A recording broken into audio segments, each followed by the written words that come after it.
नमस्कार, मी ऐश्वर्या शिलवंत आणि आपण पाहत आहात मॉरल महाराष्ट्र। आज नवरात्रीचा तिसरा दिवस। आजच्या भागात आपण बोलणार आहोत रेणुका कर्ण मॅडमशी।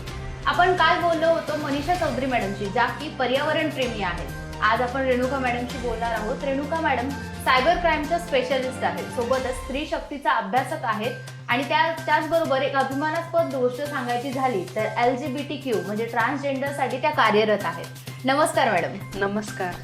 सुरुवातीला मॅडम एक तुमची ओळख।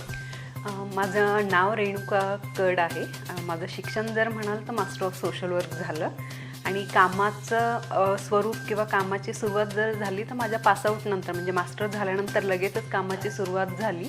त्यामध्ये मी Childline special cell for women and children आणि आता विकास अध्ययन केंद्र आणि कम्युनिटी डेव्हलपमेंट ट्रस्ट ह्या दोन संस्थांसोबत स्त्री अभ्यास असेल, एकल महिलांचे प्रश्न असतील, सायबर क्राईम असेल स्त्रियांच्या मुलांच्या बाबतीत होणार आणि LGBTQ कम्युनिटीचे प्रश्न असतील ह्या विषयावरती काम करते। म्हणजे एखादी स्त्री असेल ती कुठेतरी कमकुवत आहे, आपण तिच्या क्षमतेला कुठेतरी मागे टाकतो, पण ती मानसिकता आपल्याला आता बदलायला हवी, कारण एक सोबतच आपण किती साऱ्या गोष्टी हँडल करू शकतो हे आपण मॅडमकडनं नक्कीच शिकण्यासारखं आहे। मॅडम याची सुरुवात कुठून झाली, म्हणजे तुम्हाला मोटिवेशन कुठनं मिळालं होतं या कामासाठी? मोटिवेशन ॲज सच म्हणायचं झालं तर माझं बेसिक डिग्री जी आहे मास्टर ऑफ सोशल वर्क ती सोशल वर्कमधली आहे। हे माझं म्हणजे बेसिक ॲसेट जे होतं ते मास्टर ऑफ सोशल वर्कची डिग्री। सो तिथनंच तुम्हाला आवड लागली? हां, तिथनं आवड लागली आणि माझ्या करिअरचा एक बेस्ट पॉईंट हा माझ्यासाठी नेहमी मला महत्त्वाचं वाटतं की माझा रिझल्ट 2 जूनला लागला आणि 3 जूनला मी माझ्या जॉबला सुरुवात केली। आणि तेव्हापासून म्हणजे 2000 म्हणजे इसवी सन 2000 पासून ते आत्तापर्यंत एकही दिवसाचा खंड माझ्या कामामध्ये कधी झाला नाही। अखंडपणे हे काम आता 20 वर्ष पूर्ण झाली आणि ह्या 20 वर्षात मग चाइल्डलाईन ही मुलांसाठीची जी नॅशनल लेवलची हेल्पलाईन आहे त्या हेल्पलाईनच्या माध्यमातून डिझास्टरमध्ये जी वेगवेगळ्या घटकातली मुलं असतात त्यांच्यासाठीचं काम असेल, महिला व मुलांकरता सहाय्य कक्षाच्या माध्यमातून कौटुंबिक हिंसाचाराच्या केसेसमधलं इंटरव्हेन्शन असेल आणि विकास अध्ययन केंद्र किंवा कम्युनिटी डेव्हलपमेंट ट्रस्ट ह्या संस्थांच्या माध्यमातून काम करत असताना वेगवेगळे प्रश्न म्हणजे त्याचा रिसर्च असेल, ट्रेनिंग असेल, ॲडव्होकसी असेल आणि ही ॲडव्होकसी फक्त कम्युनिटीसोबत नाही तर लार्जर स्केलवरती मग ती गव्हर्नमेंटसोबतची सुद्धा ॲडव्होकसी केली जाते। अशा पद्धतीने हे काम चालू आहे। महिलांचे प्रश्न ठामपणे यांनी समाजासमोर मांडले, सोबतच LGBTQ म्हणजे तृतीय पंथ जो आहे त्यांच्याबद्दल लोकांची मानसिकता खूप वेगळी आहे सध्या सुद्धा, पूर्वी तर होतीच पण आता सुद्धा आहे, तर ही कुठेतरी बदलावी याच्यासाठी मॅडम कार्य करत आहेत। मॅडम सध्या कोरोनाची सिच्युएशन आली, सो लोकांची जी मेंटल हेल्थ आहे ना खूप जास्त डिस्टर्ब झालेली आहे, तर याच्या मागे काय कारण असेल तुम्हाला काय वाटतं? बेसिकली कोरोनामुळे लोकांची मेंटल हेल्थ डिस्टर्ब झाली, अगदी खरं आहे हे। त्याचं कारण जर पाहायचं झालं तर अचानकपणे लॉकडाऊन लागला, हा पहिलं कारण होतं। दुसरं सगळ्यांच्या नोकरीवरती रिस्ट्रिक्शन आले, त्यातलं असंघटित क्षेत्रामध्ये जी काम करणारी लोकं होती ह्या सगळ्या लोकांच्या कामावरती आपण असं म्हणू शकतो की लोकांचे रोजगार बुडाले। स्त्रियांसाठीचं रोजगाराची सिच्युएशन म्हटलं तर ती अजून कमी झालेली आणि मायग्रेशन ज्या मोठ्या प्रमाणामध्ये झालं त्यामुळे ज्या स्त्रिया आपल्या देशामध्ये राज्यामध्ये होत्या किंवा जे पुरुष होते त्या लोकांसाठी आता परत जॉबची ऑपॉर्च्युनिटी कधी येईल हा बेसिक प्रश्नच उभा राहिलेला आहे। आणि लॉकडाऊन आता अनलॉकच्या फेज 5 मध्ये जरी असलो आपण तरी असंघटित लोकांसाठीचं क्षेत्रातील लोकांसाठीचं सर्वायवल जे आहे ते अजून काही सुरळीत झालेलं नाही आहे। त्यामुळे शेवटी तुमचा परिणाम कशावरती होतो तर तुमच्या आरोग्यावरती होतो, मेंटल हेल्थवरती होतो। म्हणजे तुम्ही काम करू शकता किंवा समाजात चांगलं कधी वावरू शकता जेव्हा तुम्ही फिजिकली आणि मेंटली फिट असाल आणि त्याच्यासाठी तुमचं 2 वेळचं पोट भरणं गरजेचं असतं। त्यामुळे मेंटल हेल्थचे इश्यू जे आहेत ते मोठ्या प्रमाणावर आणि येणाऱ्या काळामध्ये पण याच्यामध्ये वाढ होतानाच आपल्याला दिसणार आहे। मॅडम आपण साधारणपणे पाहतो लहान मुलांपासून आता मेंटल इश्यूचे प्रॉब्लेम्स ना खूप मोठ्या प्रमाणावर होत आहे, म्हणजे जेवढी आपण स्वतःची काळजी घेतो, आपल्या तब्येतीकडे लक्ष देतो, आपल्या हेल्थबद्दल, तेवढंच आपण मानसिक आरोग्याकडेही लक्ष देणं खरंच खूप गरजेचं आहे मला तरी वाटेल। आणि मध्यंतरी सायबर क्राईमचं जे प्रमाण आहे ते खूप वाढलेलं होतं, त्याच्यामुळे सुद्धा कुठेतरी मानसिक जी हेल्थ आहे ना ती डिस्टर्ब झालेली आहे लोकांची। तर सायबर क्राईमचं जे वाढतं प्रमाण आहे त्याला आळा घालण्यासाठी आपण काय करू शकतो? बेसिकली सायबर क्राईमचं प्रमाण जर पाहिलं तर ते लॉकडाऊन पूर्वी आणि लॉकडाऊन नंतर आणि आता अनलॉकच्या फेजमध्ये जर पाहिलं तर ते इन्क्रीज होताना आपल्याला दिसतंय. दुसरं, जगभरामध्ये, मी फक्त आपल्या देशातलं आपल्या राज्यातलं नाही म्हणत, तर जगभरामधली सिच्युएशन सांगेल की सगळं काम जे आहे ते सध्या इंटरनेटच्या माध्यमातून होतं आहे, ऑनलाईन आहे. म्हणजे लॉकडाऊन पूर्वीची स्थिती ही होती की मुलांच्या हातामध्ये मोबाईल देऊ नये. आता पालकांसमोर ऑप्शन नाही राहिलेले की स्वतः घेऊन देत आहेत. त्यामुळे इंटरनेट तुमच्या हातामध्ये, म्हणजे जे आपण मोबाईल कंपन्यांचे वाक्य बघतो, बरीच वाक्य, कर लो दुनिया मुठ्ठी में, तर दुनिया मुठ्ठीमध्ये आली, पण ते मुठ्ठीमध्ये आलेल्या दुनियेचा तुम्ही चांगल्या प्रकारे वापर कसा करायचा हे आपल्याकडे शिकवलं जात नाही. म्हणजे डिजिटल लिटरसी हा जो अभाव आपल्याकडे आहे, त्यामुळे सायबर क्राईमचं प्रमाण हे मोठ्या प्रमाणामध्ये वाढताना दिसते. हे पहिलं कारण आहे. दुसरं कारण आपण जर पाहिलं तर लव्ह अफेअर फेल होणं, एखाद्याला धमकी देणं. म्हणजे पूर्वीच्या भांडणामध्ये शाळेतले असतील किंवा कॉलेजेसमधले असेल तर समोरासमोर धमकी दिली जायची. आता ती ऑनलाईन धमकी दिली जाते आणि प्रॉक्सी आय डी, हां, त्यातही म्हणजे विनाशकारी प्रोग्रेस म्हणेल मी. प्रॉक्सी आय डीच्या माध्यमातून ती धमकी दिली जाते. म्हणजे अगदी परवाचाच इन्सिडेन्स आपल्या इथला जालना जिल्ह्यातलं जर आपण पाहिला तर मुलीचं ब्रेकअप झालं आणि त्या ब्रेकअप झालं म्हणून पुन्हा त्याच्यामध्ये मुलं आणि मुलीची बदनामी करायची. म्हणजे ऑलरेडी त्याच्यावरती गुन्हा रजिस्टरच होता मॉलेस्टेशनचा, आणि पुन्हा त्यांनी जेलमधून बेल त्याला मिळाल्यावरती बाहेर आला आणि मुलीची बदनामी करायची म्हणून खोट्या नावाने सोशल मीडियावर अकाउंट काढला आणि तिच्या फोटोमध्ये मॉर्फिंग केलं. मॉर्फिंग म्हणजे काय, तर हा पण सायबर क्राईमचाच एक भाग आहे. तुमचे जे नॅचरल फोटो आहेत, नॉर्मल फोटो आहेत, त्याच्यामध्ये अनवॉन्टेड चेंजेस करणं. म्हणजे तुमचा फेस जो आहे, चेहरा जो आहे तो ॲज इट इज राहणार, पण चेहऱ्याच्या खालचा जो बॉडी पार्ट आहे एक अश्लील रूपामध्ये त्याला, म्हणजे ज्याला आपण अश्लील म्हणू शकतो किंवा अनवॉन्टेड चेंजेस म्हणू शकतो, हे सगळे चेंजेस करून त्याने ते पोस्ट केले. हां, तर हे जे सगळे प्रकार आहेत असे सगळे ह्या सायबर क्राईममुळे वाढतात. लॉकडाऊनच्या काळामधली अजून गांभीर्याने दखल घेण्यासारखी जर घटना आपण पाहिली तर दिल्ली, मुंबई, मेट्रो शहरांमध्ये बॉईज लॉकर रूम नावाचा इंस्टाग्रामचा शाळेतल्या मुलांचा ग्रुप तयार झाला. आणि त्या ग्रुपवरती चॅट काय होतं तर धमकी देताना किंवा चॅटिंग, नॉर्मल चॅटिंग होतं हे मुलांमधलं की मी तुझ्यावरती रेप करेल. तर ही आपल्या सर्वांसाठी धोक्याची घटना आहे की जर आपण ऑनलाईन एज्युकेशन म्हणत असू तर त्याच्यासाठी डिजिटल लिटरसी आणि सोशल मीडिया तुम्ही किती प्रमाणात कितपत वापरायचा याचं भान, म्हणजे सोशल मीडिया सामाजिक माध्यम आहे ते समाज भान राखूनच वापरले पाहिजे, हे शिकणं खूप गरजेचं आहे. म्हणजे कुठलीही गोष्ट असू दे ती प्रमाणातच असायला हवी, हे एक सांगायचं झालं तर. आणि मुलींचं जे प्रेम प्रकरणं असतात त्यानंतर तिला धमक्या देणं, ही कुठेतरी आपण मानसिकता बदलायला हवी. आणि याची जी सुरुवात आहे ती घरातनंच व्हायला हवी. समजा आपण आपल्या मुलाला सांगितलं, जशी आपली बहीण असते तशीच लोकांचीही असते ना. सो जेव्हा आपण तिच्याबद्दल असे व्हायरल करतो, तिचे फोटो असले, सो हे प्रमाण कुठेतरी आपण कमी करायला हवं असं नक्कीच मीही सांगेल आणि तुम्हीही सांगतच आलेला आहात. मॅडम, सायबर क्राईमचा प्रकार जर घेतलं तर दर 4-5 मुलींमागे एक मुलगी सोशल मीडिया सोडते. आणि कारण विचारलं असतं, जसं तुम्ही सांगितलं की अश्लील फोटो असेल, लैंगिक व्यभिचार असेल, हा एक कारण आहे. आणि त्यानंतर एक न्यूज अशी आली होती की पोलिसांचे 80,000 जे खाते आहेत ते फेक आहे. सो याबद्दल तुम्ही काय सांगाल? पोलिसांचे 80,000 खाते फेक आहेत तर हा तो पॉलिटिकल अजेंडा आहे. त्याच्याबद्दल आत्ता आपण कमेंट करणं ठीक नाही. पण प्रॉक्सी आय डी म्हणून ओपन होणारे जे अकाउंट्स आहेत ते मोठ्या प्रमाणात आहे. आता हे सगळे वापरत असताना मी तर नेहमी हे म्हणेल की इंटरनेट वापरणं ही काळाची गरज आहे. ते आपण वापरू नये असं मी अजिबात म्हणणार नाही, पण ते वापरत असताना आपण काळजी मात्र नक्की घ्यायला पाहिजे. मग हे मुलगा असो किंवा मुलगी असो, दोघांच्याही बाबतीमध्ये. आणि इवन दो जे अबाव 18 आहे, म्हणजे अगदी मिडल एजमधले असतील, वयोवृद्ध असतील, ह्या सगळ्यांसाठीच ह्या सूचना आहे. सोशल मीडिया असो किंवा इंटरनेटच्या माध्यमातून आपल्यासमोर ज्या जाहिराती येतात ना, त्या खूप लाईमलाईट केलेल्या असतात, खूप ॲट्रॅक्टिव्ह असतात. आणि हां, त्याची भुरळ आपल्याला पडते, इझिली अट्रॅक्ट होतं. परिणामी काय होतं की तेच खरं विश्व आहे आपल्याला वाटतं. पण सोशल मीडिया किंवा इंटरनेट वापरत असताना एक बेसिक गोष्ट लक्षात घेतली पाहिजे की दिस इज अ व्हर्च्युअल वर्ल्ड. आभासी विश्व आहे हे, आणि हे आभासी विश्व आणि आपण सध्या जे जगतोय, आम्ही जे समोरासमोर बोलतोय, हे रिअल लाईफ आहे. म्हणजे आभासी विश्वापेक्षा चांगलं जग कोणतं, ते हे खरं खुरं जग आहे की जो फेस टू फेस, तुम्हाला मी कोण आहे हे माहिती आहे, मला तुम्ही कोण आहे हे माहिती आहे. तुम्ही उद्या जर मला काही त्रास दिला तर मी तुम्हाला पकडू शकते. सोशल मीडियावरती हा धोका आहे.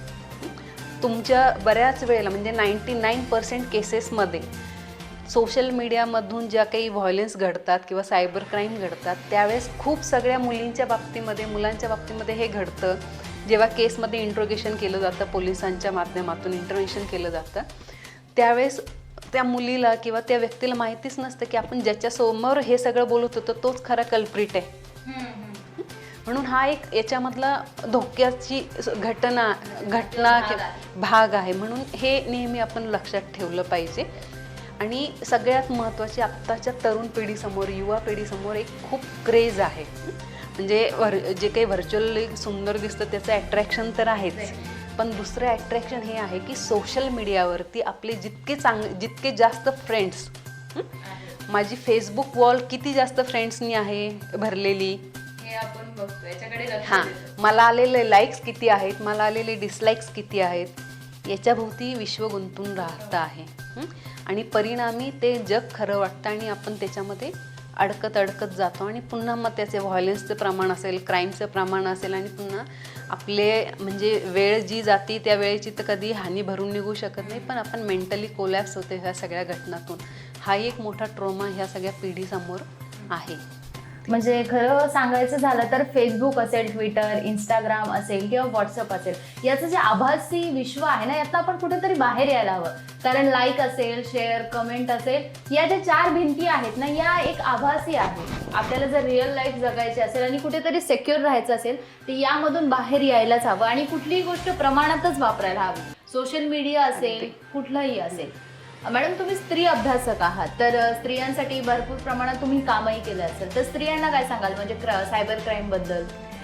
स्त्रियांना सायबर क्राईम म्हणून जर सांगायचं झालं तर हे म्हणेल मी की आपल्याला येणारी प्रत्येक फ्रेंड रिक्वेस्ट ही आपण ॲक्सेप्टच करावी असं अजिबात नाही. दुसरं, आता फेसबुकमध्ये इतक्या ॲडव्हान्स सेटिंग्स आलेले आहेत, त्या सगळ्या ॲडव्हान्स सेटिंगचा आपण पुरेपूर वापर करणं. आपण टाकलेले फोटो त्याला व्यवस्थित म्हणजे सिक्युरिटी गार्ड जो म्हणतो तो आपण लावून घेणं आणि अननोन व्यक्तीच्या फ्रेंड रिक्वेस्ट न स्वीकारणं. लॉकडाऊनच्या काळामध्ये हे क्राईम खूप मोठ्या प्रमाणात समोर आले की मेसेंजरवरती मेसेज आले, मी तुमचा असा XYZ मित्र आहे आणि मला लॉकडाऊनमुळे अडकलेले खूप पैसे, त्यामुळे लोकांचं आर्थिक नुकसान पण झालेले आणि स्त्रिया असतील किंवा छोटी मुलं असतील, वृद्ध असतील, ह्या सगळ्या गोष्टीला खूप मोठ्या प्रमाणात बळी पडलेले आहेत.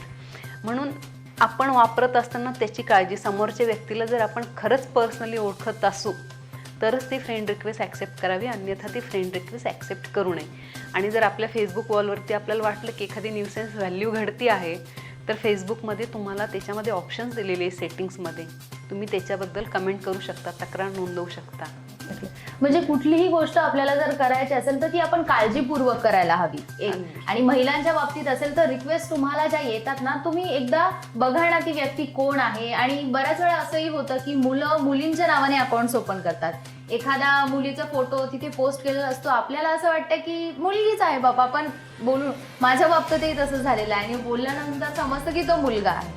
कारण विचारलं असतं, त्यांचं असं मत असतं की मुलांच्या रिक्वेस्ट एक्सेप्ट करत नाही लवकर, बऱ्याचशा मुली, तर त्यामुळे ते मुलींच्या नावाने करतात. सो प्लीज जेव्हा आपण कुणाची रिक्वेस्ट एक्सेप्ट करतो त्यापूर्वी प्लीज एकदा बघून घ्या ते कोण आहे आणि आपण ओळखीचे असेल तरच त्यांना कन्फर्म करा. अगदी. मॅडम, LGBTQ या संदर्भात मी तुम्हाला बोलेल आता की तृतीय पंथ जो आहे आणि समाज याच्यामध्ये खूप मोठ्या प्रमाणावर दरी निर्माण आहे, तर ही दरी कुठेतरी भरून काढण्यासाठी आपण काय करू शकतो? बेसिकली याच्यामध्ये थोडंसं खोलामध्ये जाऊन सांगेल मी. LGBTQ कम्युनिटी जी आहे ती 2015पासून, म्हणजे बेसिकली ती खरं तर स्वातंत्र्यपूर्व काळापासून समाजामध्ये काही जगामध्ये मानवी जातीमध्ये अस्तित्वात आहे, पण अस्तित्व त्यांचं नाकारलं गेलं, हा भाग आहे. 2014मध्ये सुप्रीम कोर्टाचं नालसा जजमेंट म्हणून जे जजमेंट आलं, त्या जजमेंटनी ह्या कम्युनिटीला असलेले सगळे मानवी राईट्स म्हणजे ह्युमन राईट्स जे म्हणतो ते सगळे ॲक्सेप्ट केले. म्हणजे खरं तर ॲक्सेप्ट केले म्हणण्यापेक्षा ते कॉन्स्टिट्युशनल आहे. तुम्ही ज्या देशामध्ये जन्माला येतात त्या देशाप्रमाणे तुम्ही तिथले नागरिक आहात. तर सुप्रीम कोर्टाच्या जजमेंटमध्ये ह्या सगळ्या गोष्टी मान्य करण्यात आल्या आणि केंद्र आणि राज्य सरकारला सूचना देण्यात आल्या की ह्या सगळ्या कम्युनिटीला मेनस्ट्रीममध्ये आणण्यासाठी केंद्र आणि राज्य सरकारने काम करणं बंधनकारक आहे. हा पहिला भाग. आता हे केंद्र सरकार म्हणजे सुप्रीम कोर्टाने सांगितलं म्हणून हे अस्तित्वात आलं का, तर नाही, हे पूर्वीपासूनच होतं. आणि याच्यासाठी आता ही समाजामध्ये जी दरी आहे, तर ही दरी या करता आहे की आपल्याला त्यांच्याबद्दल वाटत असणारी विनाकारण भीती. आता खूप सगळे म्हणजे ह्या कम्युनिटीसोबत काम करत असताना आणि नंतर आपण अन्य कम्युनिटीसोबत काम जेव्हा करते, म्हणजे स्त्रियांसोबत असेल, मुलांसोबत असेल, तरुणांसोबत असेल, तर त्यांचं एक फार असतं की ते टाळी जोरात वाजवतात, त्यांचा मेकअप खूप लाऊड असतो, आवाज फार मोठा असतो, त्यामुळे भीती वाटते. आणि बऱ्याच वेळा तशी टाळी वाजवतो आपण, ती टाळी वाजवल्यानंतर सुरू होतं, तू काय तो आहेस का, म्हणजे एक उच्चार केला जात नाही, पण तू काय तो आहेस का, असा एक रिकामी जागा ठेवून सुद्धा त्यांना नावं ठेवली जातात आपल्या समाजामध्ये.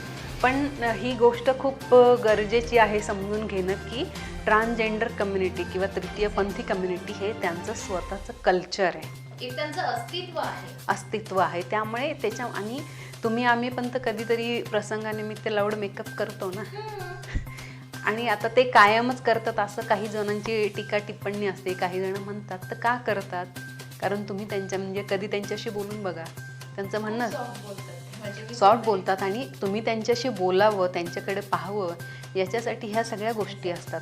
आणि ही दरी जर आपल्याला समाजातली दूर करायची असेल तर तुम्हाला म्हणजे आपण हे ठामपणे, आता समजा मी ह्या सगळ्या कम्युनिटीसोबत काम करते, तर म्हणजे आम्ही हिजडे आम्ही माणूस हा एक रिसर्च अभ्यास पण ह्या निमित्ताने मी केला होता की सुप्रीम कोर्टाच्या निकालानंतर काय ट्रान्सजेंडर कम्युनिटीची स्थिती आहे म्हणून. हा 8 राज्यांमधला अभ्यास होता. तर मला पण 8 राज्यांमध्ये भेटल्यानंतर कळलं की अरे नाही, किती व्हेरिएशन्स आहे, किती म्हणजे त्यांचा जो हे आहे कल्चरल टॅगलाईन किंवा आपण कलर म्हणू शकतो, रेनबो कलर, तितके रेनबो कलरचे हे सगळे पर्सनॅलिटीज आहे. आणि जेव्हा तुम्ही त्यांच्यासोबत संवाद साधता त्यावेळेस तुम्हाला लक्षात येतं की एक व्यक्तिमत्व हे किती प्रगल्भ आहे. त्यांच्यामध्ये असलेली समज, त्यांच्यामध्ये असलेले कलागुण, त्यांच्यामध्ये असलेले वेगवेगळे आपण ज्याला म्हणतो वक्तृत्व कौशल्य, ह्या सगळ्या गोष्टी खूप म्हणजे आपण भारावून टाकणाऱ्या म्हणतो तशा असतात. म्हणून ही दरी जर आपल्याला दूर करायची असेल तर आम्हाला त्यांच्यासोबत एक हात मैत्रीचा पुढे नक्की करावा लागणार आहे.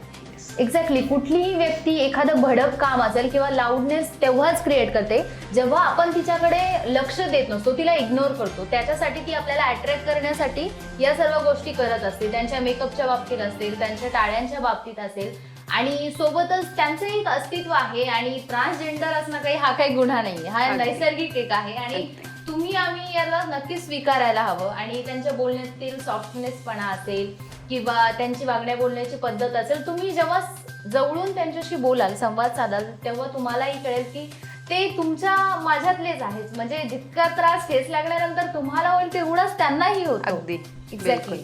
मॅडम, मी तुम्हाला यानंतर प्रश्न असा विचारेल की सध्या रेपचा जो एक सीन चालू आहे, म्हणजे उन्हाद असेल, त्यानंतर दिल्ली असेल, हाथरस एक केस असेल, तुम्ही म्हणजे स्त्री अभ्यासक आहात, तर याच्या मूळ गाभा काय असेल? कारण आपण असं म्हणतो की कुठली गोष्ट नष्ट करायची असेल तर ती मुळापासून करायला हवी, तर याचं मूळ काय असेल बरं?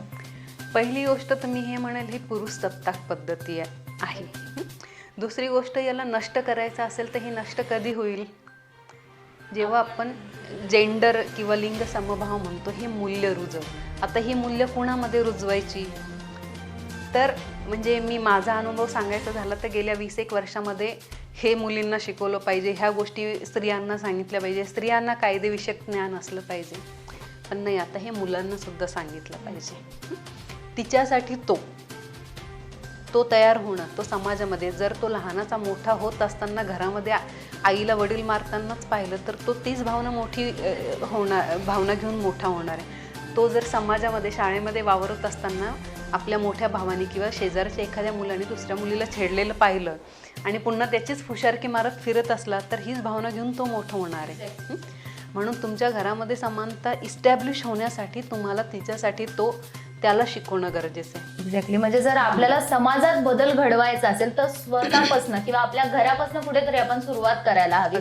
कारण जेव्हा आपण सुरुवात करतो किंवा आपण एखादी वाईट गोष्ट करतो तर आपलं अनुकरण आपल्या शेजारी जे लोक असतील, आपल्या संपर्कातले ते करत असतील. त्याच्यामुळे समाजात कुठलीही चांगली गोष्ट आपल्याला जर रुजवायची असेल तर त्याची सुरुवात ही आपल्याला स्वतःपासून करावी लागणार आहे. अगदी.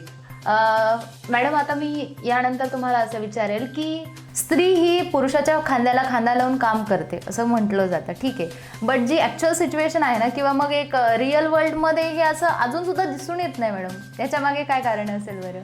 म्हणजे जसं आपण आधी बोलत होतो की सगळं काही समानता असेल किंवा अधिकार असेल, कायदे असेल, हे कोणाला शिकवलं जातं?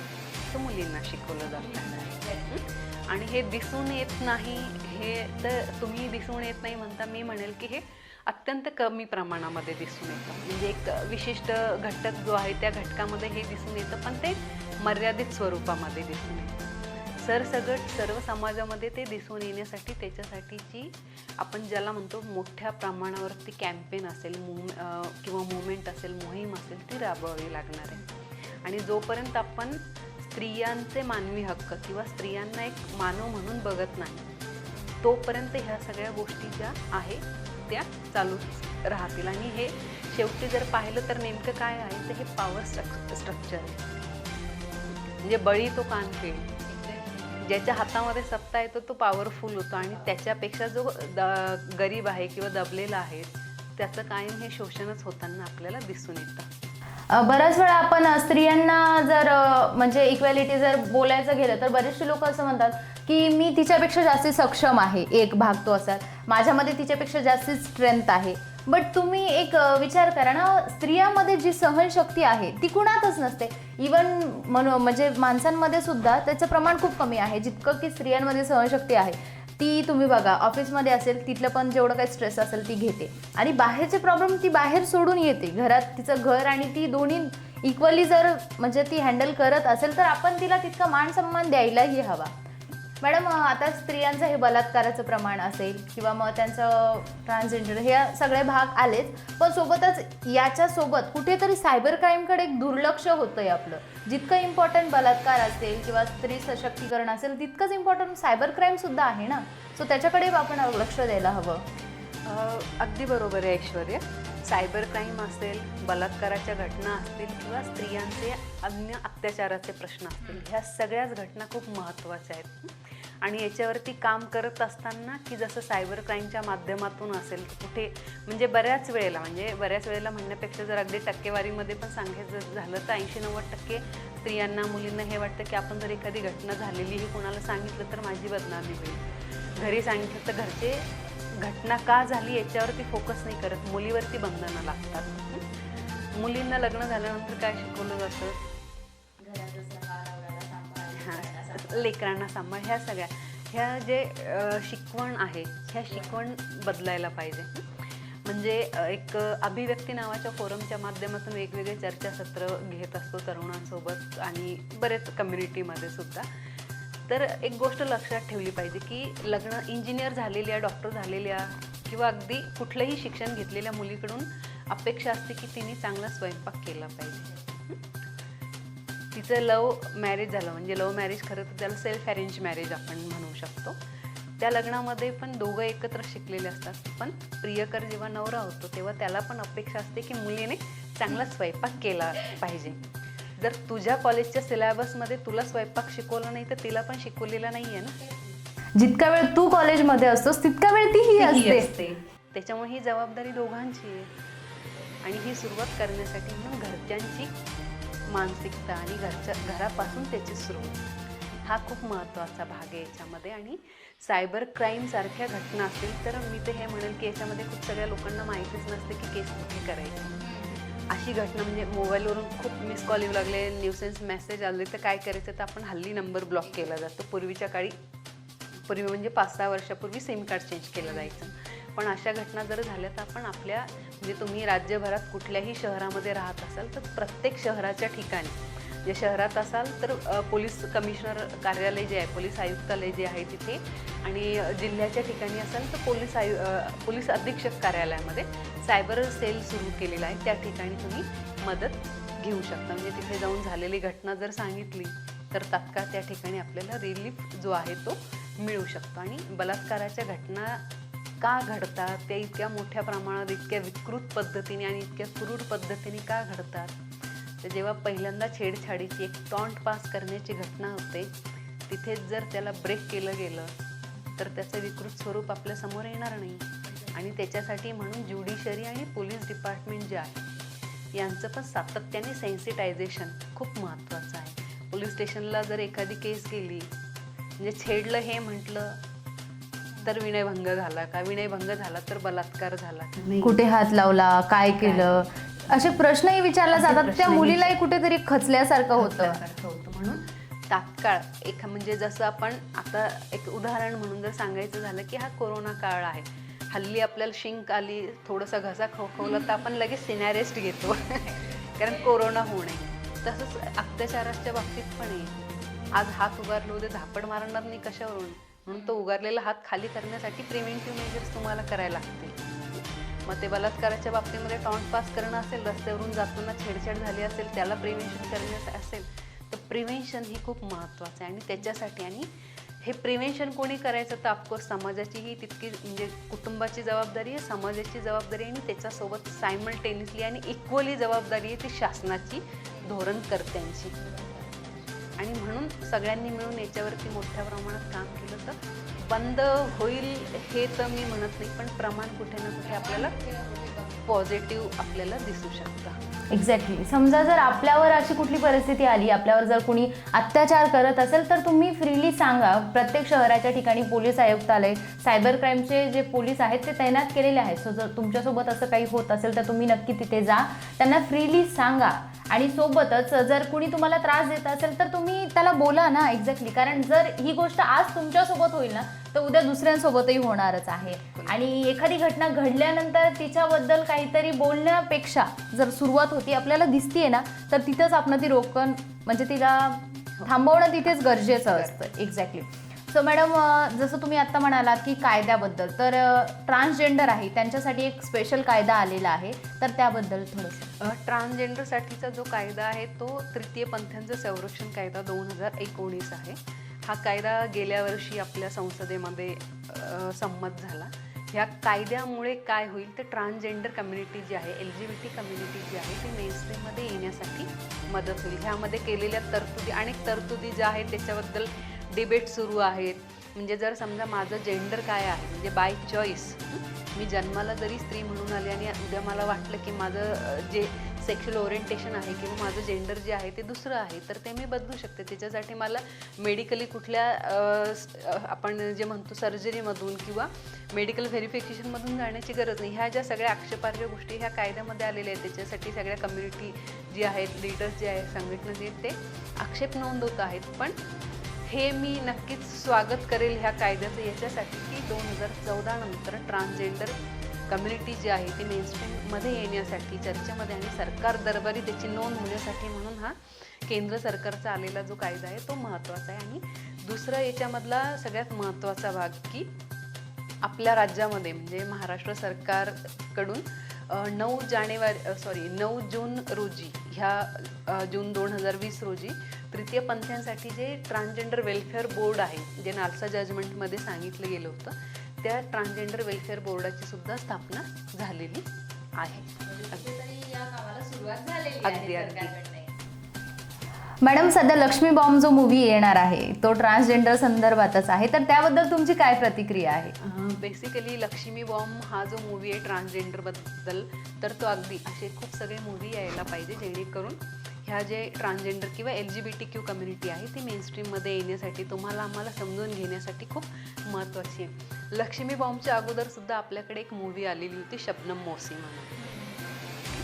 शबनम मौसी म्हणजे मध्य प्रदेशमधल्या पन्ना नावाच्या जिल्ह्यातल्या शबनम मौसी आहे, ज्या ट्रान्सजेंडर आहेत आणि त्या आपल्या देशातल्या पहिल्या आमदार राहिलेल्या ट्रान्सजेंडर आमदार म्हणून त्या होत्या. म्हणजे ज्यावेळेस त्या इलेक्शनला उभं राहिल्या होत्या त्यावेळेस त्यांचं इलेक्शनचं वाक्य होतं, जब हिजडा ठोकेगा ताल कापेगा भोपाल, हिलेगी दिल्ली कापेगा भोपाल. आणि ते एक म्हणजे एक लीडनी जे मत हे होतं म्हणजे मत त्यांना पडली होती, त्या मोठ्या प्रमाणात त्या निवडून आल्या होत्या आणि त्यांची कारकीर्द, राजकीय कारकीर्द जी होती ती खूप चांगली राहिलेली आहे. शबनम मौसी म्हणजे खरं तर तो यूट्यूबवरती पण आहे, आशुतोष राणांनी त्याच्यामध्ये शबनम मौसीचा रोल केलेला, आवर्जून बघावा असा तो मूवी आहे. अगदी. आणि अगदी लक्ष्मी बॉम्ब तर आहेच, म्हणजे मोस्ट आणि असे चित्रपट येणं सुद्धा गरजेचं आहे. म्हणून ह्या सगळ्या चित्रपटांमुळे आणि हे मोठ्या प्रमाणामध्ये जर समोर आले तर ही जी कम्युनिटी आहे त्यांचे जे प्रश्न आहेत ते सगळे समजून घेणं आणि त्यांच्यासोबत मैत्री करणं हे सर्वसामान्य म्हणजे लेमॅन कम्युनिटी जी आहे त्याला सोपं जाईल. आणि अजून यामधला एक महत्त्वाचा बदल आपल्या राज्यातला सांगायचं झालं तर म्हणजे महाराष्ट्र पुरोगामी राज्य आहे हे कायम म्हटलं जातं. तर राज्यामधला जो राष्ट्रवादी काँग्रेस पक्ष आहे ह्या राष्ट्रवादी काँग्रेस पक्षाने अधिकृतरित्या 5 ऑक्टोबर रोजी ट्रान्सजेंडरसाठी LGBT सेलची स्थापना केलेली आहे. हा देशातला पहिला राजकीय पक्ष आहे की ज्यांनी स्वतंत्रपणे LGBTसाठी सेल तयार केला गेला. आणि हा सेल तयार केला त्याचा राजकीय फायदा काय किंवा त्याचं पुढे भविष्य कसे असेल तर ह्या कम्युनिटीला त्यांचा स्वतःचा सेल स्वतःचे प्रश्न मांडण्यासाठी आणि धोरणकर्त्यांसमोर जाण्यासाठी मोठा उपयोग होईल. म्हणून हा पक्ष खूप महत्त्वाचा आहे. येणाऱ्या काळामध्ये LGBT कम्युनिटी जी आहे ती त्यांचे प्रश्न खूप चांगल्या रीतीने हाताळण्यासाठी नक्कीच मदत होऊ शकेल. Exactly madam. आणि असं सुद्धा असतं की आपल्यातलीच एखादी व्यक्ती जर आपल्यासाठी समोर आली, समजा तृतीयपंथ असेल, तर त्यांच्यातलं जे कुणीतरी जर त्यांच्या समस्या मांडत असेल तर ते सुद्धा तितके फ्रीली कुठेतरी एक्सप्रेस होऊ शकतील. आणि लक्ष्मी बॉम्ब असेल आणि एक शबनम मौसी जसा तुम्ही मूवी सांगितला, तर या चित्रपटांची खरंच समाजाला खूप गरज आहे. कारण असं म्हटलं जातं की मानवी जो ब्रेन आहे तो ऑडिओ किंवा ऑडिओपेक्षा इमॅजिनरी जे वर्ल्ड असतं ना त्याच्याकडे खूप जास्त अट्रॅक्ट होतो आणि लवकर ते कॅप्चर सुद्धा केलं जातं. तर नक्कीच तुम्ही सुद्धा ते चित्रपट पाहायला हवे असं मी त्यांना सांगेल. आता बोलताना तुम्ही म्हणालात की राजकारणाचा एक मुद्दा तुम्ही घेतलात, तर सध्या LGBTQ या ट्रान्सजेंडरमध्ये सध्या राजकारणातील स्थिती काय आहे यांची? राजकारणातली स्थिती म्हणून पाहायचं झालं तर जसं मी आत्ता सांगितलं त्याप्रमाणे की राष्ट्रवादी काँग्रेस हा देशातला एकमेव पक्ष आहे की ज्यांनी ट्रान्सजेंडरसाठीचा स्वतंत्र सेल तयार केला. दुसरं वंचित बहुजन आघाडी जी आहे त्यांनी त्यांच्या प्रवक्तापदी एका ट्रान्सजेंडरला नियुक्त केलं. दिशा पिंकी शेख म्हणून जी आहे ती प्रवक्ता म्हणून काम करते. लोकसभेच्या इलेक्शनच्या आधी आपल्याकडे सोलापूरच्या एका गावामध्ये माळशिरस नावाचं गाव आहे. त्या ठिकाणी सरपंच म्हणून एक ट्रान्सजेंडरच निवडून आलेले आहेत. छत्तीसगडमध्ये राजकारणात म्हणजे मेयर म्हणून जी आहे ती मधु किन्नर म्हणून जी आहे ती काम पाहते. तर राजकारणामध्ये ही जी कम्युनिटी आहे ती आता ॲक्टिव्हपणे येते. आणि आपल्याकडे जे लोकसभेचं इलेक्शन झालं होतं 2019चं त्यावेळेस तर पण राज्यभरामध्ये एक 5 ते 6 ट्रान्सजेंडर ह्या इलेक्शनसाठी उभे राहिले होते अपक्ष म्हणून. आता स्वतंत्र पक्ष त्यांच्यासाठी तयार झालेले आहे, जागा तयार झालेली आहे पक्षामध्ये. तर अपेक्षा करूया की 2024च्या इलेक्शनमध्ये यांचा स्वतःचा प्रतिनिधी पक्षाच्या बॅनरखाली उभा असेल इलेक्शन करता. अगदी. आणि मॅडम पहिले कसं होतं माहिती आहे का की बऱ्याचशा क्षेत्रात महिला नव्हत्या, मग त्यांनी सुरुवात केली होती. आता काही वर्षांनी असं म्हटलं जातील आता असं कुठलं क्षेत्र नाही आहे जिथे ट्रान्सजेंडर उपलब्ध नाही आहेत. मॅडम प्रत्येक चांगल्या गोष्टीची सुरुवात एकट्यानेच करावी लागते किंवा कुठून तरी सुरुवात करावी लागते. तशीच अगदी आम्ही सुद्धा केलेली आहे म्हणजे मॉरल महाराष्ट्राने. आणि नवरात्री स्पेशल जो आम्ही कार्यक्रम आणलेला आहे जागर स्त्री शक्तीचा आणि तिच्या कर्तृत्वाचा गौरव या कन्सेप्टबद्दल. आणि सोबतच एक शेवटचा प्रश्न मी तुम्हाला असा विचारेल की एक महिलांची जी मानसिकता असेल किंवा त्यांचे काही प्रॉब्लेम्स असतील जसे पिरियड्स असतील किंवा मग पोटात दुखे असेल, बरेचसे प्रॉब्लेम्स असतात त्यांचे, तर याबद्दल त्या ओपनली सांगत नाही, कुणाशी बोलत नाही. आणि त्यांची आईसुद्धा त्यांना म्हणते की ओके तुला पिरियड्स असतो तू बाहेर जाऊ नकोस, कुणाला सांगू नकोस. आणि एक अजूनही आहे की पिरियड्स आल्यानंतर कुठे जाऊ नये, कुठे लागू नये, देव घरा वगैरे हे बरंच या बऱ्याच ज्या परंपरा आहे पारंपरिक. तर या संदर्भात आणि आमचा जो कार्यक्रम आम्ही नव्याने सुरू केला त्याच्याबद्दल थोडंसं. अगदी तुमचा मॉरल महाराष्ट्राचं खरं तर अभिनंदन करेल मी की त्यांनी एक महत्त्वपूर्ण उपक्रम राज्यासाठी सुरू केला. आणि पिरियड्स म्हणून किंवा आपल्या रूढी परंपरा म्हणून जर पाहायचं झालं तर एक गोष्ट प्रत्येकाने समजून घेतली पाहिजे की कुठल्याही रूढी परंपरा ह्या मानवी मूल्यांचं हनन करण्यासाठी नसतात. त्या मानवी मूल्यांना मानवाला पुढे नेणाऱ्या असल्या पाहिजे. मग ते पिरियड्सच्या असतील किंवा अजून कुठल्याही असतील. पिरियड म्हणून जर आपण म्हणत असाल तर त्याच्या मागचं खरं तर सायंटिफिक कारण हे होतं की स्त्रीला 4 दिवस मासिक पाळीच्या दिवसामुळे रक्तस्राव होतो आणि आराम मिळावा. त्या आरामासाठी म्हणून तिला बाजूला ठेवलं जायचं. पण त्याला नंतर धर्माची जोड दिली गेली आणि पुन्हा त्याला म्हणजे त्याचं स्वरूप काय होतंय ते आपण पाहतो आहे. आणि पिरियड ही आपल्याकडे म्हणजे त्याच्याबद्दल अजून बोलायचं म्हटलं तर अजूनही निश्चितपणे बोललं जात नाही. त्याच्याबद्दल खरंच खूप मोकळेपणाने बोलायची गरज आहे. जर माझा अनुभव ह्या लॉकडाऊनच्या काळातला सांगायचा झाला तर मायग्रंट्स जी फिरत म्हणजे चालली होती रस्त्याने, त्यामध्ये एक मुलगी चालायला खूप कंटाळा करत होती आणि काय झालं म्हणजे पोटाला हात लावून बसली होती. म्हणजे तिच्या आईला विचारलं काय झालं, तर तिची आई म्हटली कुछ नाही, महावरी चल रही आहे. तर म्हटलं ठीक आहे, त्याच्यामुळे तिचं पोट दुखत असेल. तर म्हणलं फिर आता लॉकडाऊन आहे आणि रस्त्याने तुम्ही चालतायत तर कपडा मग कुठे हे करता. तर ती म्हणली कपडा कशाला, घास मिळते किंवा वाळू मिळते ती आम्ही वापरतो.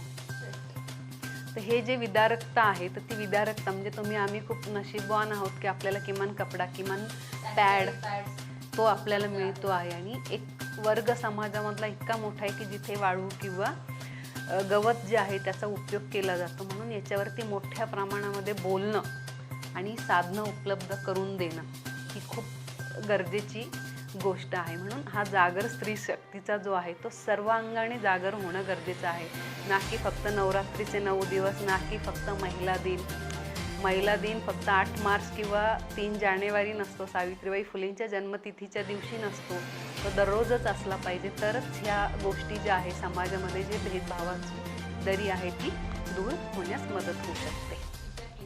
स्त्रीपासून आपलं अस्तित्व आहे आपण असं म्हणतो, तर तिच्या अस्तित्वासोबतच तिचे जे प्रॉब्लेम्स असतील किंवा तिची जी मानसिकता, आपण या प्रत्येक गोष्टीचं अंगीकृत करायला हवं, जसं की मॅडमने सांगितलं. आणि सोबतच सायबर क्राईम असेल तर त्या संदर्भात तुम्हाला काही प्रॉब्लेम्स असतील तर तुम्ही तुमच्या ठिकाणी पोलीस ऑफिस आहेत अवेलेबल, सो तिकडे तुम्ही जा, पोलिसांना तक्रार करा. आणि तुमच्यासोबत जर असं काही घडत असेल तर प्लीज त्याच्यासाठी फ्रीली बोला, कारण जर आज आपल्यासोबत होत असेल तर नक्कीच रोज कुणासोबत तरी होणारच आहे. सोबतच महिलांसाठी सांगायचं झालं तर मानसिकता ही आपण पहिले स्वतःची बदलायला हवी, कारण कुठलंही काम जर आपल्याला करायचं असेल तर सुरुवात ही स्वतःपासूनच करावी लागते. तेव्हा समाजाचा जो जोड आहे तो सुरू होतो आणि कामात अडचणी येणारच, कारण ज्या कामात अडचणी नाही ते काम सक्सेसफुल होत नाही किंवा ते चांगलं नाही, असं एक दृष्टिकोन आहे. जसं की मॅडमने आपल्याला आता सांगितलं की लक्ष्मी बॉम्ब सारख्या मूवी समाजात यायला हव्यात, समाजात जनजागृती व्हायला हवी. ते आणि आपण समानच आहोत ही एक मानसिकता आपण तयार करायला हवी. आणि मॅडम खरंच शेवटी मी तुम्हाला खरं मनापासून आभार मानेल, कारण मी एक स्त्री आहे आणि तुम्ही सुद्धा एक स्त्री आहात. आणि याच्याबद्दल तुम्ही इतकं मनमोकळेपणाने माझ्याशी बोललात, आमच्या चॅनलशी बोललात, त्याच्याबद्दल तुमचे मनपूर्वक आभार. आमच्या चॅनलला नक्की लाईक करा, सबस्क्राईब करा आणि बेल आयकॉन प्रेस करायला विसरू नका. मॉरल महाराष्ट्रावर पाहत राहा, जागर स्त्री शक्तीचा, गौरव तिच्या कर्तृत्वाचा. आमच्या वेबसाईटला भेट देण्यासाठी टाईप करा www.moralmaharashtra.com.